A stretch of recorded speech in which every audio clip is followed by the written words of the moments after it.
कांग्रेस के इल्जामात एक तरफ जहां पर वो कह रहे हैं कि एडमिनिस्ट्रेशन ने, इंतजामिया ने कांग्रेस के लीडरान को राजौरी जो हमला हुआ उसमें जो विक्टिम्स हैं उनसे मिलने नहीं दिया, ताज़ियत नहीं करने दिया जा रहा है। विकार रसूलवानी ने प्रेस कॉन्फ्रेंस करके ये बात कही। हालांकि एलजी के साथ सीनियर लीडर रविंद्र शर्मा दिखाई दिए। साफ तौर पर झूठ कांग्रेस का, विकार रसूलवानी का। अब या तो ये कि वो इस बात पर सियासत करना चाहते थे लेकिन तस्वीरें सामने आ गई, या फिर ये कि उनको कोई क्लू ही नहीं है, उनको कोई आइडिया ही नहीं है उनकी पार्टी में जम्मू कश्मीर में ही उनके लीडरान वर्कर्स क्या कर रहे हैं, कहाँ जा रहे हैं, कहाँ शामिल हो रहे हैं। हमारे साथ समीर बने हुए हैं, उनके साथ बीजेपी लीडर भी हमारे साथ जुड़े हुए, राजन भी हमारे साथ जुड़े हुए। लेकिन समीर, आपके पास आना चाहेंगे। आप बात कर रहे थे बीजेपी लीडर के साथ कि क्यों ऐसा है कि कांग्रेस इस मामले को लेकर के इस तरह से सियासत कर रही है, खुलेआम झूठ बोल रही है। जी जी बिल्कुल, मैं उन्हीं के पास दोबारा जाऊंगा। सर, ये जो अभी बना, मैं आपसे वही सवाल कर रहा था कि अपोजिशन पार्टी और जिसमें कांग्रेस भी है, बाकी पार्टी, वो कह रही हैं कि जो टारगेट किलिंग का सिलसिला है पहले ये नहीं होता था, ये अब राजौरी में वो आई थिंक पहली बार हुआ है डांगरी इलाके में कि एक आइडेंटिटी कार्ड के जरिए फिर टारगेट किलिंग्स की गई है। वो कहते हैं कि कहीं ना कहीं वो कटघरे में आपको लेते हैं, वो कहते हैं कि कहीं ना कहीं फेलियर है सरकार का। तो आपको लगता है कि ये राजनीति ही है? देखिए, वो जो कर रहे हैं कांग्रेस और अपोजिशन पार्टी, वो तो राजनीति कर रहे हैं। हाँ, ये जरूर है कि देखिए, हम प्रॉक्सी वार है, प्रॉक्सी वार में कभी ना कभी दुश्मन जो है मतलब उसको भी मौका मिल जाता है। राजौरी ढांगरी जो बॉर्डर के ऊपर है, टेररिस्ट भी हो सकते हैं, और जो पाकिस्तानी आर्मी के जो बैट्स जो है शायद उनका भी ये काम हो सकता है। क्योंकि जिस तरीके से एक माहौल बना था कि जम्मू कश्मीर में काफी हद तक जो है टेररिज्म जो है समाप्त हो चुका था, तो ये बताने के लिए नहीं अब हम हैं, और जहां एक पूरा देश जो है पीछे खड़ा हो। बिल्कुल। तो समीर, आप बने रहो हमारे साथ। राजन के साथ इस वक्त आरएस चीफ जुड़े हुए हैं, उनसे भी बात करना चाहेंगे। राजन, आरएस चीफ इस वक्त हमारे साथ जुड़े हुए हैं राजन के जरिए। जी जी जी डीएपी नेता आरएस चीफ इस वक्त जो परिवार है, जो पीड़ित परिवार है, उनसे मिलके आए हैं, उनको सांत्वना दिया है चीफ साहब। लेकिन विकार रसूलवानी जो कांग्रेस के जम्मू कश्मीर के हेड हैं, उनका कहना है कि उनके नेताओं को जाने नहीं दिया गया यहाँ पे। तो सियासत खेलना लाशों पे, क्या कैसे लगता है आपको? देखिए, इससे पहले मैं विकार रसूलवानी का जवाब दूं, मेरे साथ हैं जुगल किशोर शर्मा जी, फॉर्मर मिनिस्टर हैं और हमारे सूबाई सदर हैं ये हमारी पार्टी के। अशोक शर्मा जी जो हैं एक्स एमएलए हैं और ये फॉर्मर एमएलए हैं और वाइस प्रेसिडेंट हैं डीएपी के। सोबत जी भी हमारे साथ हैं जो कारपोरेटर हैं, और एडवोकेट जाहिद साहब जो हमारे यहाँ के जोनल प्रेसिडेंट हैं, वो भी हमारे साथ हैं। सबसे पहले तो मैं ये कहूँगा कि ये जो वाक़ा है इसके लिए हमारी सारी पार्टी, ख़ुसूसन आज़ाद साहब ने इस वाक़े के लिए दुख भी प्रकट किया है, और सरकार की जो लापरवाही है उसके ऊपर भी उन्होंने चिंता व्यक्त की है। और दो तीन चीज़ें मैं कहना चाहूँगा। दुख तो है जो जाने चली गई, लेकिन दूसरे दिन जो आईडी ब्लास्ट हुआ, ये बदकिस्मती, ये दो बच्चे जिनकी जानें चली गई। जब पिछली रात 7 बजे यहाँ वाक़या हुआ, 1.5 घंटे के बाद पुलिस आई, उसमें दो बड़ी अहम बातें हैं। एक अहम बात यह है कि एक ही यहाँ का शख्स था, बाला जिसे कहते हैं, जिसके पास एक बंदूक थी बीडीसी की। अगर वो फायर नहीं करता तो शायद इस गांव के 30, 40, 50 लोग कुर्बान हो जाते, बलिदान दे देते। दूसरी अहम बात यह है कि पुलिस को या आर्मी को जब इस किस्म के वाक़या हों जहां इतने लोग जख्मी हुए हों और इतने 4 लोग को जान चली गई, मार्टियर हो गए, शहीद हो गए, तो पुलिस ने, जो एडमिनिस्ट्रेशन ने इतनी लापरवाही करी, उन्होंने इस एरिया को कार्डन ऑफ करना चाहिए था। पूरा कार्डन करने के बाद पूरा सैनिटाइज करना चाहिए था, और अगर टाइमली एक्शन लिया जाता तो 2 बच्चों की जान नहीं जाती। इसलिए मैं अपनी पार्टी की ओर से यहाँ तक जो दूसरे दिन 2 बच्चों की जान गई है उसके लिए टोटली अपनी एडमिनिस्ट्रेशन को ब्लेम करता हूँ। जो हमारी एडमिनिस्ट्रेशन है उनकी लापरवाही, और जो लोग भी यहाँ की सिक्योरिटी के लिए डिप्यूट किए गए उस इंसिडेंट के बाद उनकी जो लापरवाही है उसके लिए वो दोषी हैं। इस पर मैं समझता हूं कि एक बाकायदा इंक्वायरी होनी चाहिए। मैं तो कहूंगा जुडिशियल प्रोब होनी चाहिए।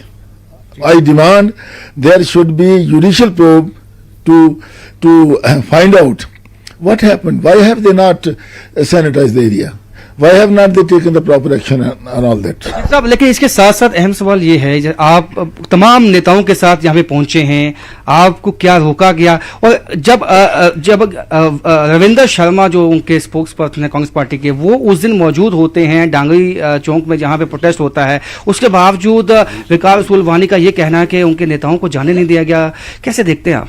नहीं, ऐसी बात नहीं है। उसी दिन हमारे दो सीनियर लीडर्स GM सरूरी साहब जो वाइस चेयरमैन हैं आजाद साहब के बाद, और नरेश गुप्ता जो फॉर्मर MLC हैं, और उसके बाद हमारे चीफ स्पोक्स पर्सन जो हैं सलमान निजामी साहब, वो उसी दिन यहाँ आए, बोरादूरी हॉस्पिटल में भी गए। तो किसी ने कोई ऐसे रोकने की कोशिश नहीं करी। और ये कहना कि भाई उनको रोका गया है, मैं समझता हूँ ये एक लेम एक्सक्यूज है। मैं ये कहूंगा कि उन लोगों को या विकास रसूलवानी को या उनके जो साथी हैं उनको लोगों की समस्याओं से कोई भी लेना देना नहीं है। उनकी अपनी मुसीबतें हैं, वो देख रहे हैं कि हम भारत जोड़ो यात्रा को कैसे कामयाब करें, लोगों को कैसे जोड़ें, और आजाद साहब की पार्टी को कैसे तोड़ें, कैसे उनको कमजोर करें। वो तो इस बात में लगे हुए हैं। उनको थोड़ी फिक्र है कि यहाँ डांगरी पंचायत में इतने बेकसूर लोग जो मारे गए, मिलिटेंट आए जहाँ। और एक बात अंत में ये भी कहना चाहता हूँ एडमिनिस्ट्रेशन को, मैं कितने वाकया हो गए हैं टारगेट किलिंग के, कश्मीर में कितने वाकये हुए, यहाँ भी 20 दिन पहले हुआ, कितने वाकये हुए। मैं समझता हूं कि जो सरकार की एडमिनिस्ट्रेशन है और पुलिस का बयान आता है, मुझे ये भी बड़ा दुख है इस बात का कि पुलिस के टॉप काप का बयान आता है कि ये जो मिलिटेंट्स थे ये किसी बड़े आदमी को मारना चाहते थे, बिग्स। मुझे बताइए डांगरी में कौन सा बिग था? यहाँ तो गरीब लोग हमारे रहते थे, बेचारे मासूम लोग रहते थे, और इस किस्म का बयान दे करके लोगों की अटेंशन को डाइवर्ट करना, I think it is an effort. यहाँ के लोगों की सुरक्षा हो, क्या आप उसके लिए भी मांग करते हैं? क्योंकि VDCs की यहाँ मांग थी कि VDCs को वापस बहाल किया जाए, जैसे कि आपने बालकृष्ण की बात की, उनका भी कहना है कि लेटेस्ट वेपन होते तो शायद नतीजे कुछ और होते हैं। देखिए, बड़ी सही बात है। दो बातें मैं कहना चाहूंगा यहाँ। इन्होंने जो VDC के मेंबर थे उनके वेपन जो थे विड्रॉ किए थे, जो अबव 60 थे, कि 60 साल के बाद वेपन उनके हटा दीजिए। मैं कहूंगा कि 60 हो, 70 हो, 80 हो, खासकर जो एक्स सर्विसमैन है, मैं समझता हूँ 90 साल का भी एक्स सर्विसमैन जो है, हम भी तो 70 साल से ऊपर मैं भी तो हूं, मुझे जो मर्जी बंदूक दे दीजिए, चला के दिखा दूंगा आपको। अच्छा, दूसरी बात, जो बेल्ट फोर्स के लोग हैं, पुलिस के हों, BSF के हों, CRP के हों या आर्मी के हों, किसी के भी हों, उनको पूरी शिक्षा होती है कि गन कैसे चलानी, बंदूक कैसे चलानी है। एक बात तो उन्होंने पूरी जो है ये ज्ञान होता है कि किस तरह से चलानी, और सुरक्षा के लिए VDCs को बहाल किया जाना चाहिए। ये लगातार मांग हो रही है। राजन, बेहद शुक्रिया आपका, आपके साथ जुड़े मेहमान का भी। जम्मू कश्मीर के फॉर्मर डिप्टी CM और बीजेपी के सीनियर नेता कविंद्र गुप्ता ने कांग्रेस के अध्यक्ष विकास रसूलवानी को उनके उस बयान पर निशाना बनाया कि कांग्रेस नेताओं को राजौरी के डांगरी इलाके में जाने की इजाजत नहीं दी जा रही है। उन्होंने कहा कि पीर को LG मनोज सिन्हा के दौरे के मौके पर कांग्रेस के लीडरान मौजूद थे। कश्मीर प्रदेश कांग्रेस कमेटी के प्रेसिडेंट विकास रसूलवानी ने फॉल्स एलिगेशंस लगाई हैं। कल प्रेस कॉन्फ्रेंस में उन्होंने इल्जाम लगाया कि कांग्रेस नेताओं को राजौरी जाने नहीं दिया जा रहा है। राजौरी के डांगरी इलाके में जहां पे 6 मासूम जाने चली गई आतंकवादी हमले में। इस पर बात करने के लिए मेरे साथ है सीनियर बीजेपी लीडर और former deputy chief minister Kavinder Gupta. इनसे बात करते हैं। सर, जो एलिगेशन लगाई कि कांग्रेस को जाने नहीं दिया जा रहा है, ये विकास रसूलवानी कहते हैं। देखिए, जिस प्रकार के वहाँ पर 2 दिन लगातार हालात बने, इसके बारे में सारा जम्मू कश्मीर जानता है, पूरा भारत जानता है। जहाँ तक कांग्रेस का उनके प्रेसिडेंट श्रीमान विकास रसूल जी का इल्ज़ाम है, सरासर गलत है।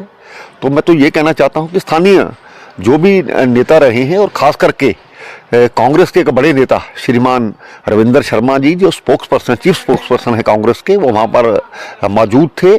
उसके अलावा शबीर खान वहाँ पर मौजूद थे, और कई ऐसे नेता वहाँ पर मौजूद थे, हर पार्टी की तरफ से नेता वहाँ पर आए थे और एक इकट्ठा इसके लिए कोई इस चीज़ को मुद्दा बनाना, किसको जाने दिया किसको नहीं जाने दिया, और ज़्यादा वहाँ पर भड़काने और हालात ख़राब करने के लिए तो किसी को नहीं भेजा जा सकता।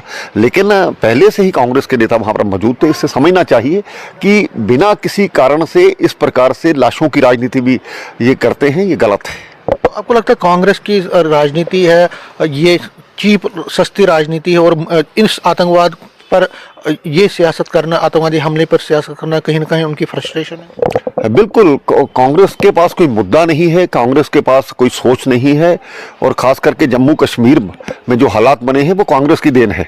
आज जिस प्रकार से इनके नेताओं के बयान आ रहे हैं, जिनके साथ ये मिलकर के यात्रा, भारत तो छोड़ो यात्रा या भारत तोड़ो यात्रा ये जो इन्होंने निकाली है, तो उस हिसाब से इनको कहना चाहिए कि आज आपके साथी फारूक अब्दुल्ला का क्या बयान आया है, आपकी महबूबा मुफ्ती का क्या बयान आया है, ये सभी कांग्रेस से निकले हुए लोग हैं। तो मुझे लगता है कि कांग्रेस मुद्दा रहित है, और क्योंकि इनके नेता राहुल गांधी यहाँ पर आने हैं, कम से कम झूठ नहीं बोलना चाहिए आपको। बिल्कुल इस प्रकार के जो घटनाक्रम पर जो बड़ा अनफॉर्चुनेट है, इस पर इस प्रकार की बातें करना सरासर गलत है।